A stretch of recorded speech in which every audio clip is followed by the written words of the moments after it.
Shalom, peace and blessings to everyone. Yeshua is truly the Prince of Peace. Peace and power to all those watching and listening. I'm just trying to find a background because they don't allow me to do this before I go live. So please bear with me.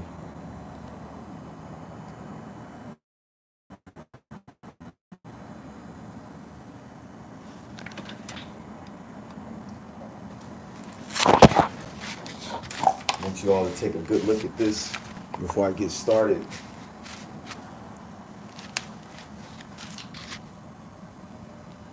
Shalom, peace and power to all of those watching and listening. My name is Maurice Petty.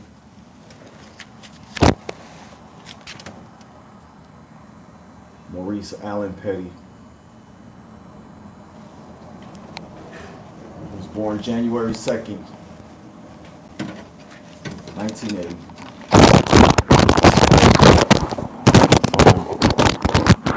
Mic check. 1212.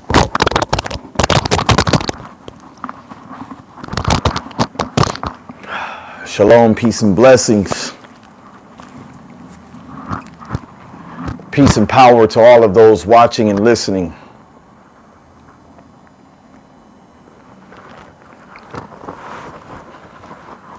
Today I come before you.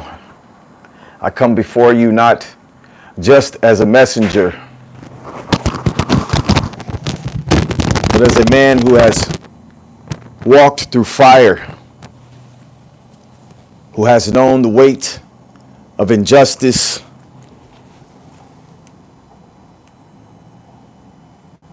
and the calling of divine purpose. As Yeshua HaMashiach, Samson, the lion from the tribe of Judah, I've been moved by the Spirit to revisit a letter that still echoes like thunder through the halls of history. A letter written in chains but never in silence. Dr. Martin Luther King Jr.'s letter from Birmingham, the Birmingham Jail, is more than just a historical document, but it is a living testimony. It is the cry of a prophet in the modern wilderness, speaking truth not only to power but to the soul of a nation. Zion Davis, Shalom. And today, as we stand in a time where the cry for justice is still rising from the streets of America, from the hills of Israel, from the voices of the oppressed worldwide. This letter is as relevant now as it was in 1963. And as someone who has been fighting for the reconciliation of the 12 tribes of the children of Israel, for the spiritual awakening of the children of Judah, and for the liberation of all of the oppressed people through love, justice, and truth. I see in this letter a torch that has not gone out. Dr. King walked so we could continue the journey. He dreamt so we could awaken. So I'm inviting you now to listen with your spirit open and let the words penetrate your hearts. Because what Dr. King wrote in that jail cell in Birmingham, it wasn't just a response to critics. It was a divine call to action. And that call still stands today.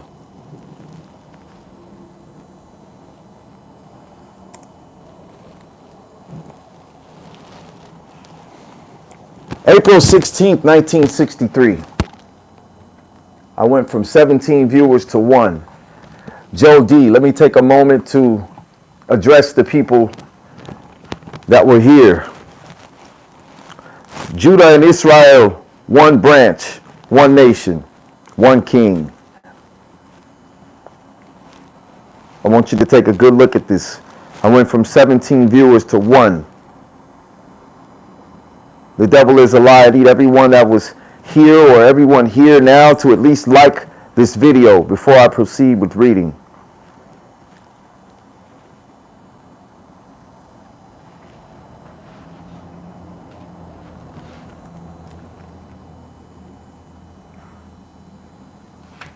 I will proceed with reading. My dear fellow clergymen,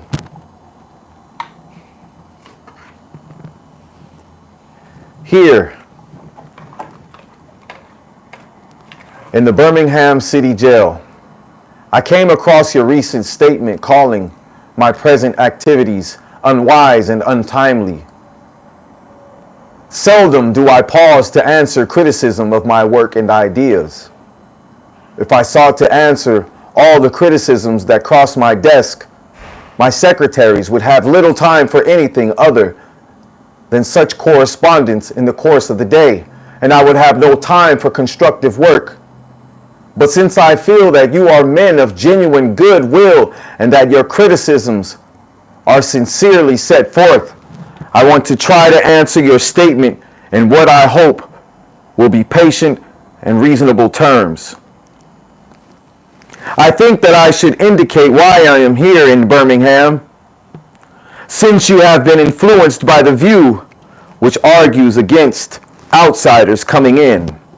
I have the honor of serving as president of the Southern Christian Leadership Conference,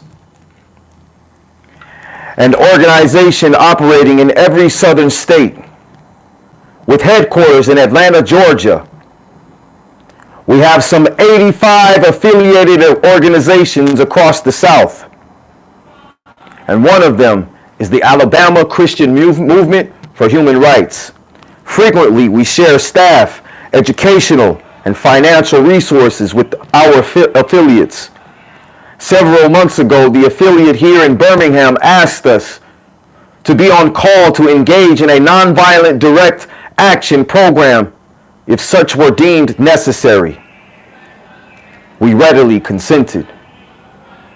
And when the hour came, we lived up to our promise.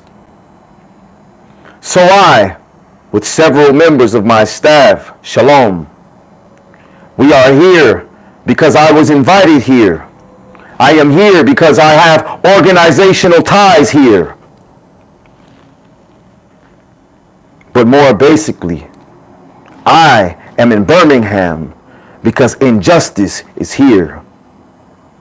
Just as the prophets of the 8th century BC, they left their villages and they carried their "Thus says the Lord" far beyond the boundaries of their hometowns.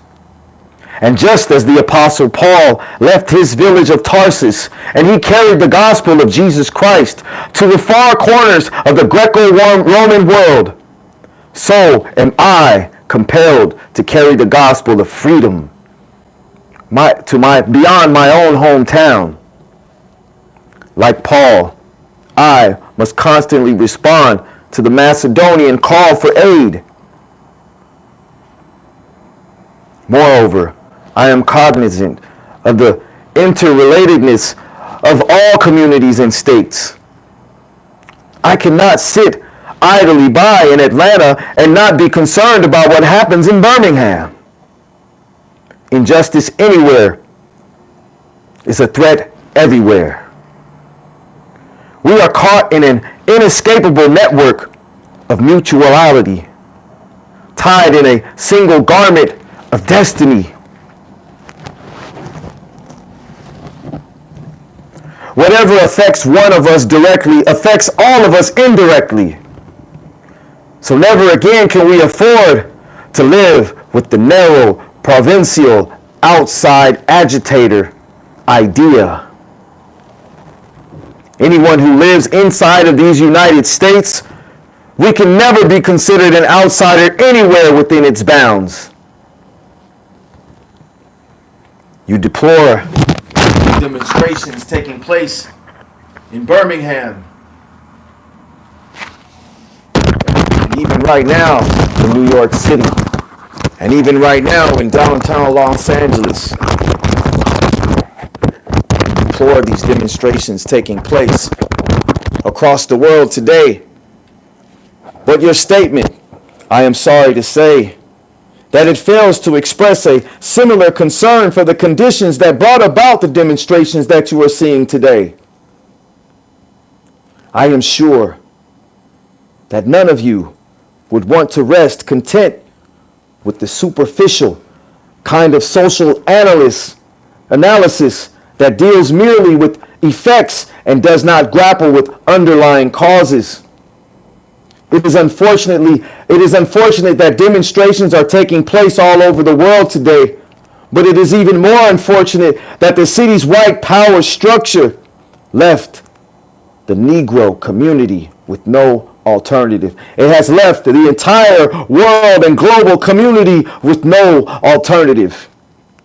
It has reached beyond the Negro community. Now it is a global demonstration. In any nonviolent campaign, there are 4 basic steps, dear brothers and sisters. Step 1.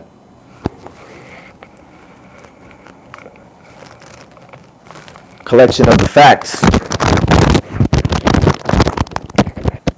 In a nonviolent campaign, in any nonviolent campaign, there are 4 basic steps. 1, the collection of facts to determine whether injustices actually exist. And then there is negotiation. And then there's a process of self-purification and direct action. We have gone through all of these steps in Birmingham and across the globe. So there can be no gainsaying the fact that racial injustice and injustice everywhere engulfs our communities. So Birmingham, New York, Atlanta, Chicago, Florida, Israel, Gaza, they are probably the most thoroughly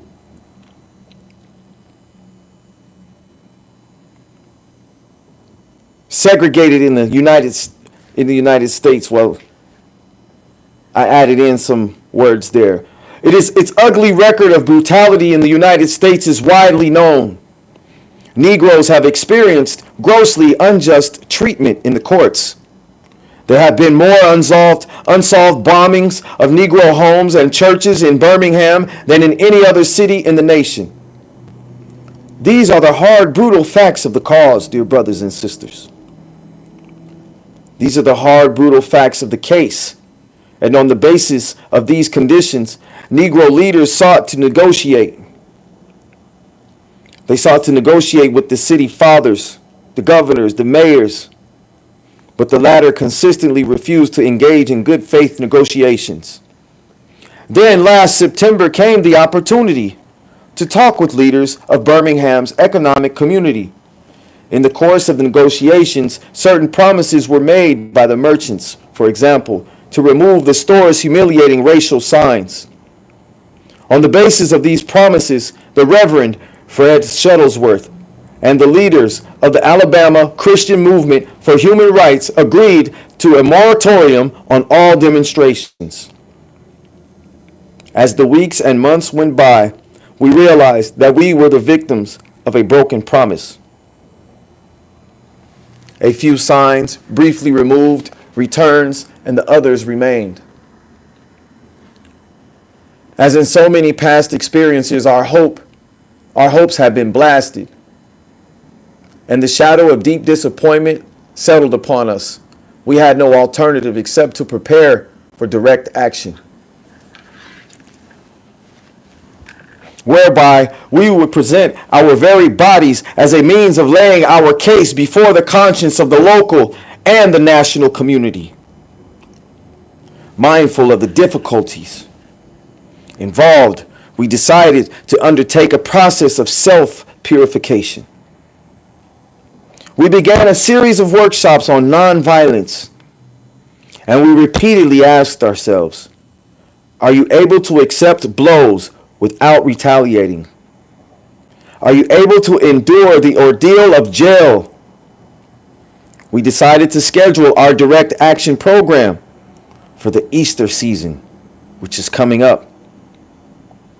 Realizing that except for Christmas, this is the main shopping period of the year. Knowing that a strong economic withdrawal program would be the byproduct of direct action, we felt that this would be the best time to bring pressure to bear on the merchants for the needed change. Then it occurred to us that Birmingham's mayoral election was coming up in March, and we speedily decided to postpone action until after the election day. When we discovered that the Commissioner of Public Safety, Eugene Bull Connor, had piled up enough votes to be in the runoff, we decided again to postpone our actions until the day after the runoff, so that the demonstrations could not be used to cloud the current issues. But like many others, we waited to see Mr. Connor. We waited to see Mr. Connor defeated. And to this end, we endured postponement after postponement. Having aided in this community need, we felt that our direct action programs could be delayed no longer. You may well ask, please, if you're in this, like, share, and comment, subscribe. I went from 17 viewers to 2. And I'm reading this letter from Dr. Martin Luther King that he wrote while he was in the Birmingham, Alabama jail. And this letter is pertinent to current events. He wrote this letter on April the 12th. April the 12th, 1963. You may well ask, why direct action? Why sit-ins? Why the marches and so forth? Why? Isn't negotiation a better path? You are quite right in calling for negotiations. Indeed, this is the very purpose of direct action.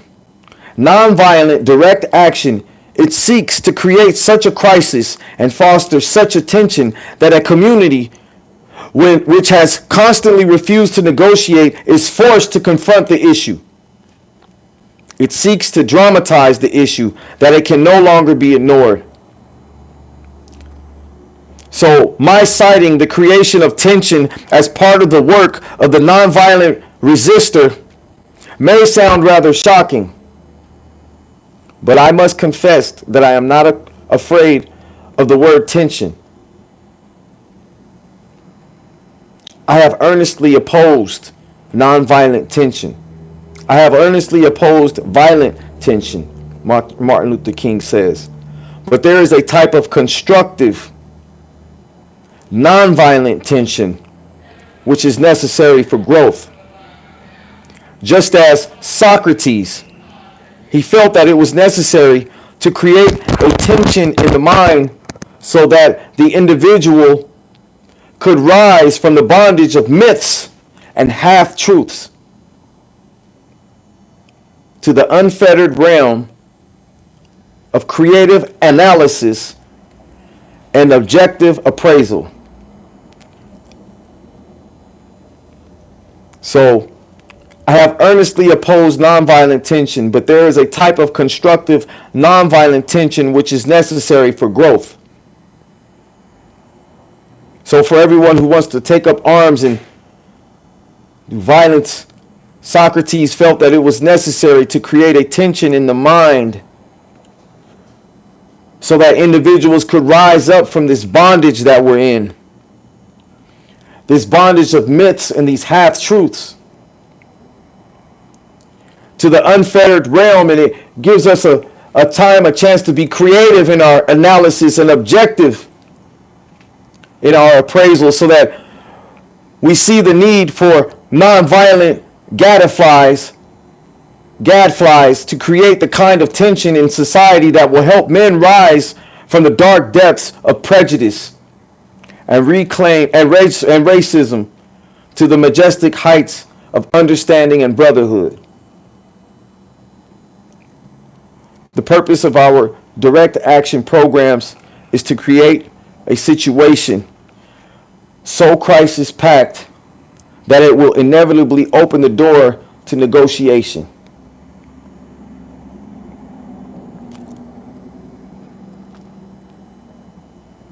This is my first time reading this.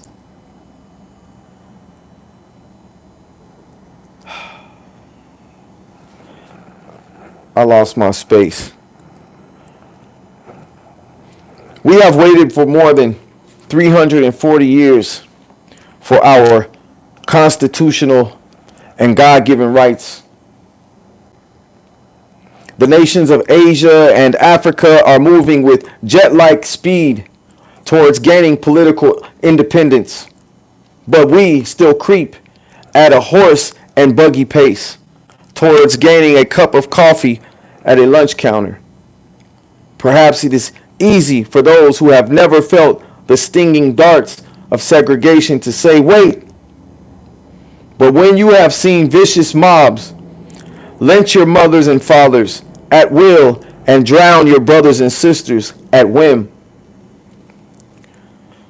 when you have seen hate-filled policemen curse, kick, or even kill your black brothers and sisters, when you see the vast majority of your 20 million Negro brothers smothering in an airtight cage of poverty in the midst of an affluent society, when you suddenly find your tongue twisted and your speech stammering as you seek to explain to your 6-year-old daughter why she can't go to the public amusement park that has just been advertised on television, and she sees tears welling in her eyes when she is told that Funtown is closed to colored children.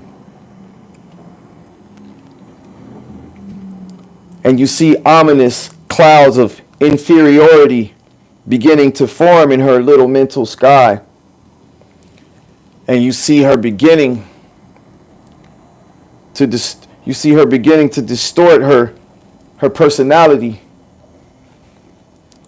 by developing an unconscious bitterness towards white people. An unconscious bitterness towards white people. When you have to concoct an answer for a 5-year-old son who is asking, Daddy, why do white people treat colored people so mean? When you take a cross-country drive and you find it necessary to sleep night after night in the uncomfortable corners of your automobile because no motel will accept you. When you are humiliated day and night, day in and day out by nagging signs reading white and colored only. When your first name becomes the N-word and your middle name becomes boy, however old you are. And your last name becomes John. And your wife and mother are never again to be respected, given the respected title as Mrs.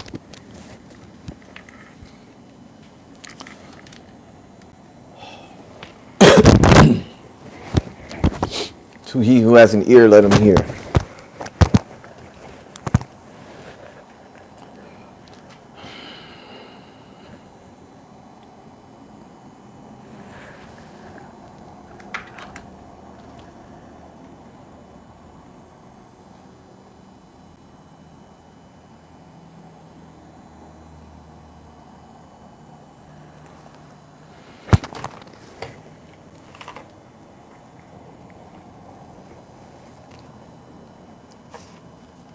Sorry, guys.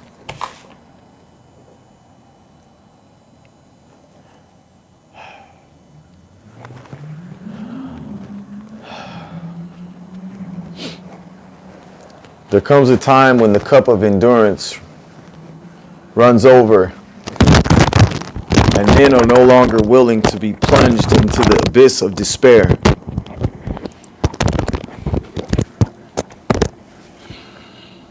I hope, sirs,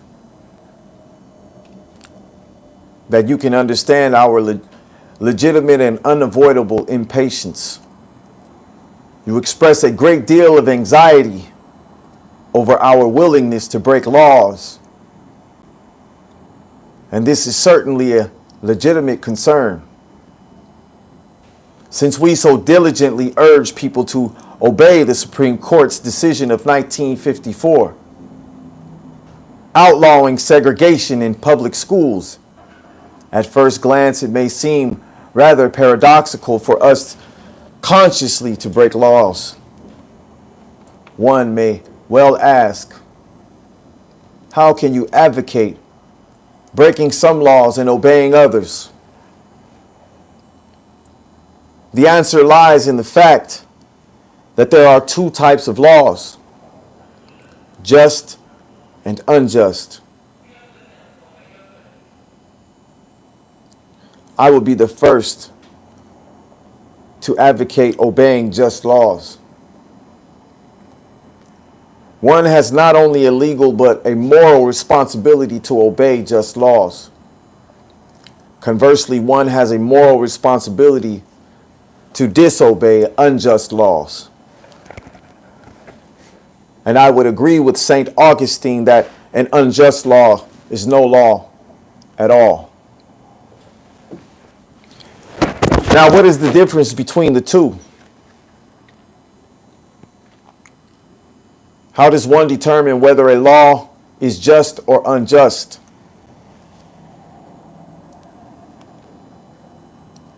We should never forget that everything that Adolf Hitler did in Germany was legal, and everything the Hungarian freedom fighters did in Hungary was illegal. It was illegal to aid and comfort a Jew in Hitler's Germany. Even so, I am sure that had I lived in Germany at the time, I would have aided and comforted my Jewish brother. If today I lived in a communist country where certain peoples and principles dear to Christian faith are suppressed, I would openly advocate disobeying that country's anti-religious laws. I must take two honest confessions to you, my Christian and Jewish brothers. First, I must confess that over the past few years, I have been gravely disappointed.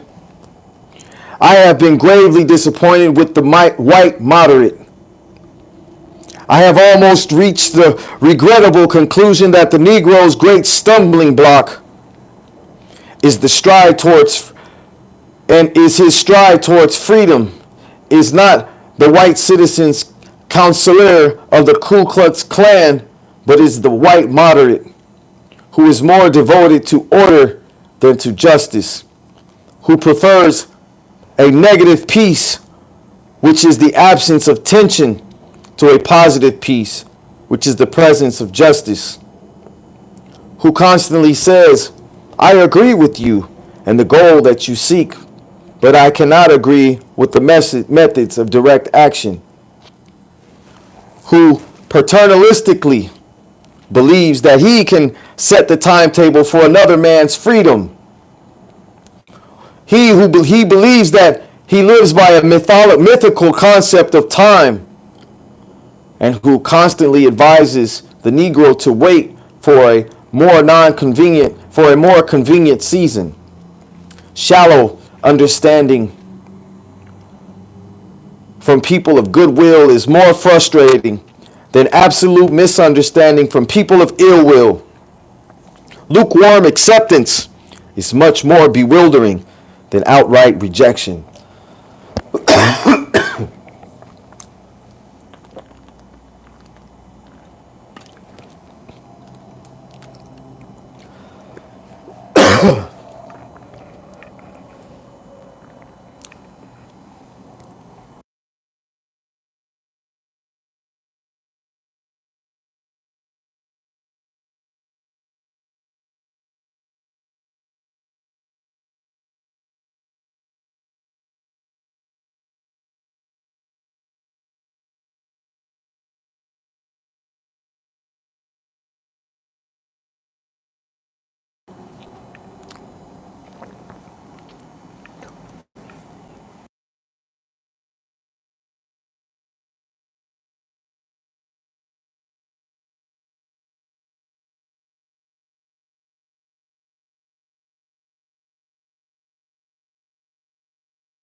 I had hoped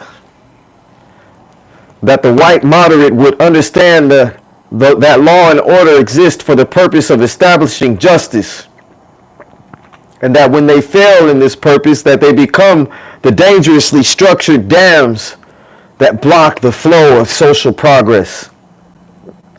I had hoped that white moderate would understand that the white moderate would understand that the present tension in the South is a necessary phase of the transition from an obnoxious negative peace in which the Negro passively accepted his unjust plight to a substantive and positive peace in which all men will respect the dignity and worth of human personality.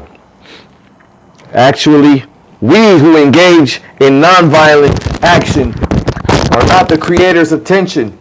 We merely bring to the surface the hidden tension that is already alive. We bring it out in the open where it can be seen and it can be dealt with, like a boil that can never be cured so long as it is covered up, but it must be opened up with all of its ugliness to the natural medicines of air and light. Injustice must be exposed with all of the tension its exposure creates. Dr. King says, to the light of human consciousness and the air of national opinion before it can be cured.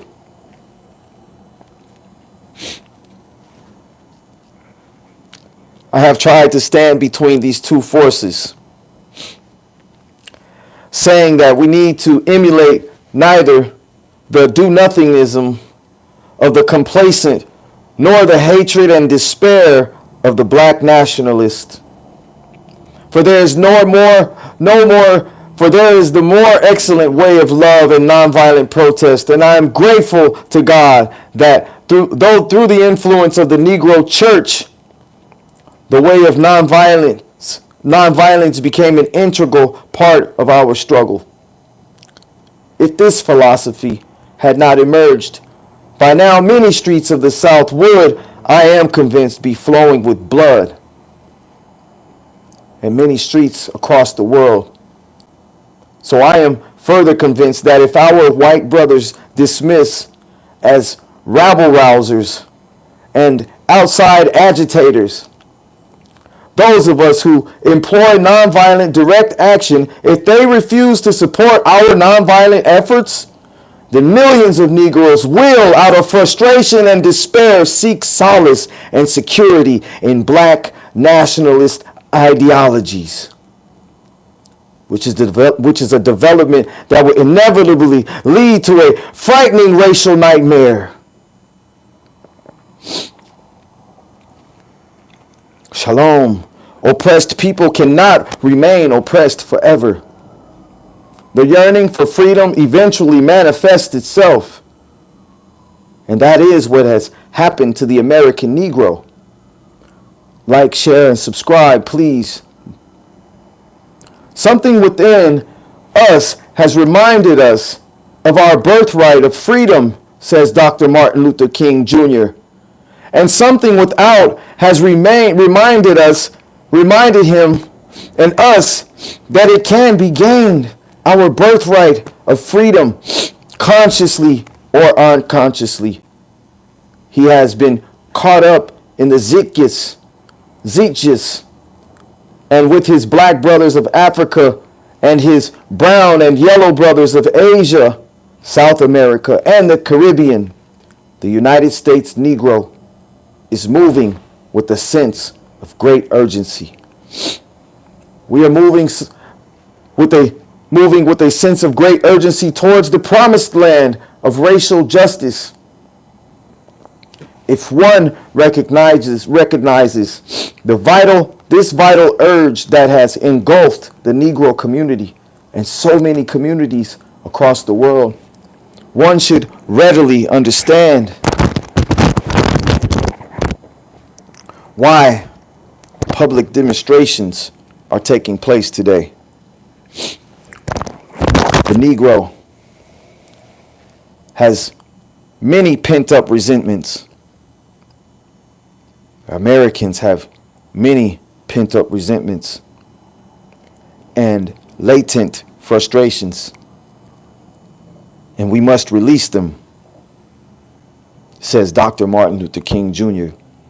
on April 12, 1963, from the Birmingham, Alabama jail. So let him march. Let us march. Let us make prayers and pilgrimages to the city hall, and let us go on freedom rides and try to understand why we must do so. If his repressed emotions are not released in nonviolent ways, we will seek expression through violence. And this is not a threat, but it is a fact of history. So I have not said to my people, get rid of your discontent.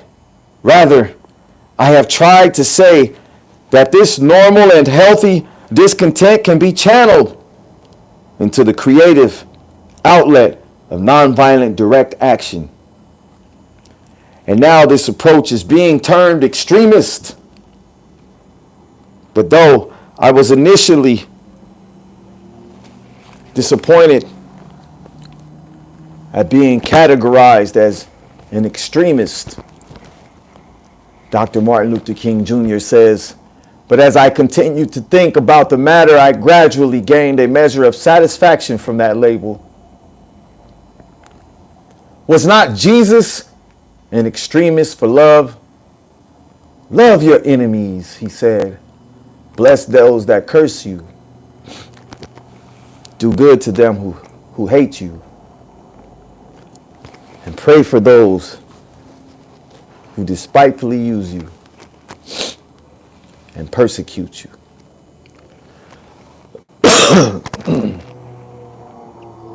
Was not Amos an extremist for justice? Let justice roll down like waters and righteousness like an ever-flowing stream. Was not Paul an extremist for the Christian gospel? I bear in my body the marks of the Lord Jesus, Paul says. And was not Martin Luther an extremist? Here I stand. I cannot do otherwise. So help me God, Martin Luther said. And here I am. I cannot do otherwise. I stand, so help me God. And John Bunyan, he said, I will stay in jail to the end of my days before I make a butchery of my conscience. And Abraham Lincoln, he said, this nation cannot survive half slave and half free. And Thomas Jefferson said that we hold these truths to be self-evident, that all men are created equal. So the question is not whether we will be extremists, but what kind of extremists will we be? Will we be extremists for hate or extremists for love? Will we be extremists for the preservation of injustice or for the extension of justice? Will we be extremists for the preservation of injustice or for the extension of justice? In that dramatic scene on Calvary's Hill, 3 men were crucified. We must never forget that all 3 were crucified for the same crime, the crime of extremism. 2 of them were extremists for immorality, and thus they fell below their environment. And then the other one was Jesus Christ. And Jesus Christ was an extremist for love, truth, and goodness. And thereby he rose above his environment. And perhaps the South, the nations, and the world are in dire need of creative extremists.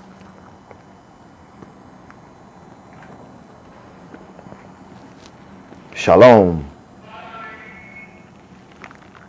And I had hoped, Dr. Martin Luther King said, that the white moderate would see this need. But perhaps I was too optimistic. Perhaps I expected too much. I suppose I should have realized that few members of the oppressor race can understand the deep groans and passionate yearnings of the oppressed races. And still fewer have the vision to see that injustice must be rooted out by strong, persistent, and determined action. So I am thankful, however, that some of our white brothers and sisters in the South have grasped the meaning of this social revolution and committed themselves to it. They are still all too few in quantity, but they are big in quality. Some such as Ralph McGill and Lillian Smith, Harry Golden, James McBride Dabbs, Ann Braden, and Sarah Patton Boyle have written about our struggles in eloquent and prophetic terms. Other white people have marched with us down nameless streets of the South. They have languished in filthy and roach-infested jails, suffering the abuse and brutality of policemen who view them as dirty, inward lovers. Unlike so many of their moderate brothers and sisters, they have recognized the urgency of the movement and sensed the need for powerful action, antidotes to combat the disease of segregation. Let me take note of my other major disappointment. I have been so greatly disappointed with the white church and its leadership. Of course, there are some notable exceptions. I am not unmindful of the fact that each of you has taken some significant stands on this issue. I commend you, Reverend Stallings, for your Christian stand on this past Sunday. Stephen Furtick, in welcoming Negroes to your worship service on a non-segregated basis. I commend the Catholic leaders of this state for integrating Spring Hill College several years ago. But despite these notable exceptions, I must honestly reiterate that I have been disappointed with the church. I do not say this as one of those negative critics who can always find something wrong with the church. I say this as a minister of the gospel who loves the church. Martin Luther King says that he has nurtured the church in its bosom, who has been sustained by its spiritual blessing, and who will remain true to it as long as the cord of life shall lengthen.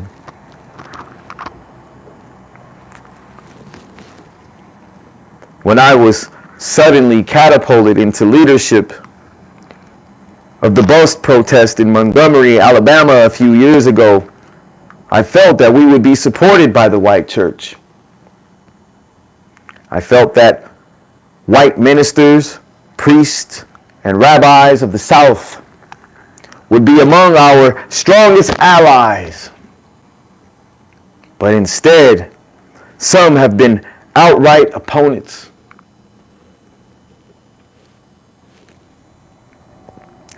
And they refuse to understand the freedom movement and misrepresenting of its leaders.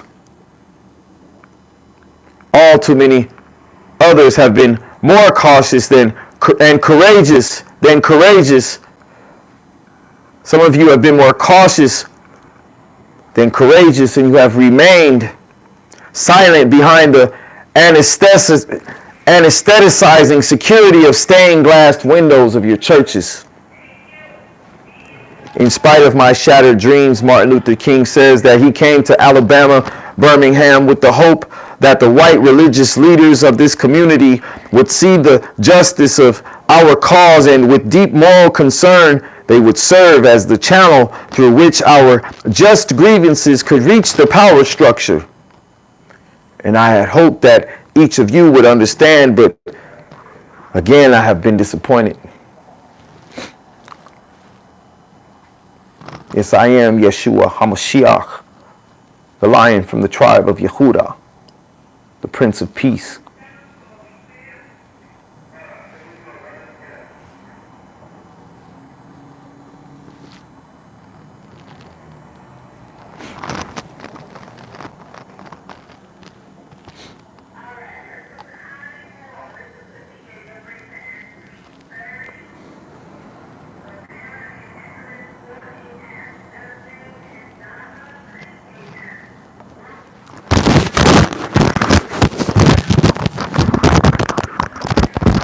I will end this letter for now. It's been 47 minutes. I want you to see how long this letter is.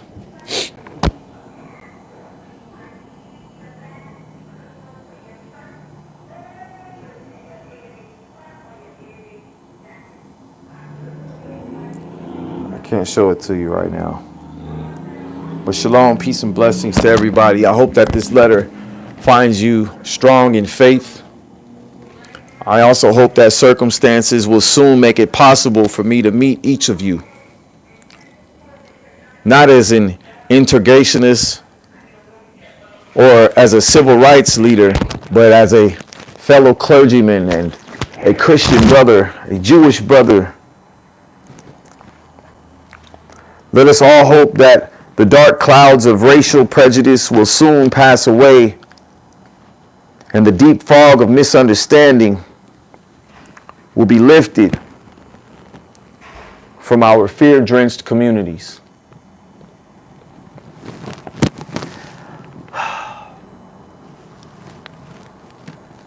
And in some not too distant tomorrow, the radiant stars of love and brotherhood will shine over our great nation. With all their scintillating beauty, yours for the cause of peace and brotherhood, Martin Luther King Jr. Shalom. Shalom alaikum, assalamu alaikum. Peace and blessings to all of you, all of the nations, all of the tribes and tongues. Judah and Israel, one nation, one king, under God, indivisible, with liberty and justice for all. Amen.